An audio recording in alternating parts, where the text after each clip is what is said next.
ভারত সফরে যাচ্ছেন না প্রধানমন্ত্রী তারেক রহমান। অভ্যন্তরীণ রাজনীতি, জাতীয় স্বার্থ, সর্বোপরি ভূ রাজনীতির নতুন সমীকরণ সামনে রেখে আপাতত ভারত সফরে যাচ্ছেন না প্রধানমন্ত্রী তারেক রহমান। পররাষ্ট্র মন্ত্রণালয় পদস্থ কর্মকর্তা ও সংশ্লিষ্ট কূটনৈতিক সূত্রগুলো একটি গণমাধ্যমকে এ তথ্য জানিয়েছে। সূত্রগুলো বলছে, নতুন প্রধানমন্ত্রীর জন্য দিল্লি সফর অত্যন্ত গুরুত্বপূর্ণ, স্পর্শকাতর ও চ্যালেঞ্জিং। পানি বন্টন সহ যে ধরনের গুরুত্বপূর্ণ ইস্যু ভারতের সঙ্গে রয়েছে, অন্য কোনো দেশের সঙ্গে বাংলাদেশের তা নেই। প্রধানমন্ত্রী হিসেবে তারেক রহমান দায়িত্ব নেওয়ার পর দ্বিপক্ষীয় সম্পর্কে নতুন যাত্রা শুরুর যে ঘোষণা দিল্লির পক্ষ থেকে দেওয়া হয়েছিল, তা বাস্তবে রূপ দিতে কোনো পদক্ষেপই নেয়নি মোদী সরকার।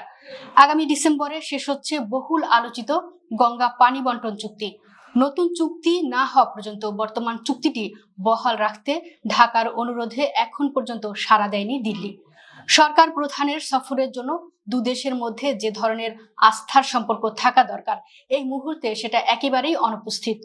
প্রধানমন্ত্রী চীন সফর নিয়ে দিল্লির বিরূপ মনোভাব প্রকাশের পাশাপাশি পুশিনের মাধ্যমে সীমান্তে উত্তেজনা তৈরি, প্রধানমন্ত্রীর একজন উপদেষ্টাকে দিল্লিতে বিমানবন্দরে হেনস্থা এবং সর্বশেষ মানবতা বিরোধী অপরাধে দণ্ডিত শেখ হাসিনাকে মাঠে নামিয়ে আবার বাংলাদেশকে অস্থিতিশীল করতে চাইছে দিল্লি। এমন পরিস্থিতিতে প্রধানমন্ত্রী তারেক রহমানের বহুল আলোচিত সম্ভাব্য দিল্লি সফরের যাবতীয় আলোচনা থেমে গেছে। চলতি বছরে প্রধানমন্ত্রী দিল্লি সফরে যাওয়ার সম্ভাবনা একেবারেই ক্ষীণ বলে ঢাকা ও দিল্লির কূটনৈতিক সূত্রগুলো জানিয়েছে। রাজনৈতিক ও আন্তর্জাতিক বিশ্লেষকরা এই মুহূর্তে প্রধানমন্ত্রীর ভারত সফরে না যাওয়ার সিদ্ধান্তকে স্বাগত জানিয়ে বলেছেন, প্রধানমন্ত্রী সঠিক সিদ্ধান্তই নিয়েছেন।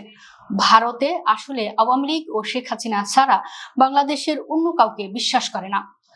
তারেক রহমানের নেতৃত্বে বাংলাদেশের নতুন সরকার দায়িত্ব নিয়েছে 6 মাসও হয়নি। এরই মধ্যে ভারত বাংলাদেশের অভ্যন্তরে অস্থিতিশীলতা সৃষ্টির মাধ্যমে সরকারকে চাপে রাখতে চাইছে। বিশ্লেষকরা বলছেন, ভারত যদি তাদের মনোভাব না বদলায়, তাহলে তারেক রহমানের সরকারের উচিত হবে দিল্লির সঙ্গে দূরত্ব বজায় রেখে চলা। প্রধানমন্ত্রীর চীন সফরের মাধ্যমে ঢাকা বেজিং সম্পর্কের যে কৌশলগত ভিত্তি তৈরি হয়েছে, তা যেন কোনোভাবেই বাধাগ্রস্ত না হয়, সে ব্যাপারে সচেতন থাকতে হবে তারেক রহমানের সরকারকে।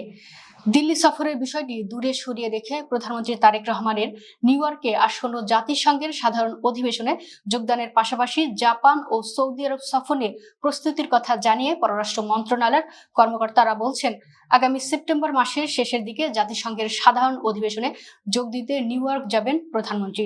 ওই সফরের প্রাথমিক প্রস্তুতিও ইতিমধ্যে শুরু হয়েছে। এদিকে প্রধানমন্ত্রী নিউ ইয়র্ক যাওয়ার আগে সম্ভাব্য জাপান ও সৌদি আরব সফর নিয়ে জোর আলোচনা শুরু হয়েছে।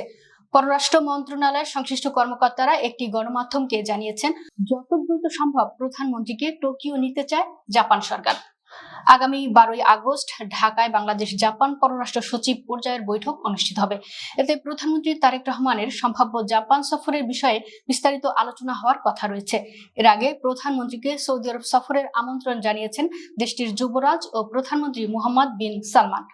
গত 6 জুলাই ঢাকায় নিযুক্ত সৌদি রাষ্ট্রদূত ডক্টর আব্দুল্লাহ জাফর বিন আবিয়া তারেক রহমানের সঙ্গে সাক্ষাৎ করে আনুষ্ঠানিকভাবে এই আমন্ত্রণের কথা জানান। এদিকে জাতিসংঘ সাধারণ পরিষদের নবনির্বাচিত প্রেসিডেন্ট হিসেবে পররাষ্ট্রমন্ত্রী ডক্টর খলিলুর রহমান আগামী ডিসেম্বর পর্যন্ত নিউ ইয়র্কে ব্যস্ত থাকবেন। সবচেয়ে গুরুত্বপূর্ণ বিষয় হলো, ঢাকা দিল্লি সম্পর্কের ক্ষেত্রে ইতিবাচক কোনো পরিবর্তন না এলে প্রধানমন্ত্রীর ভারত সফর সম্ভব হবে না।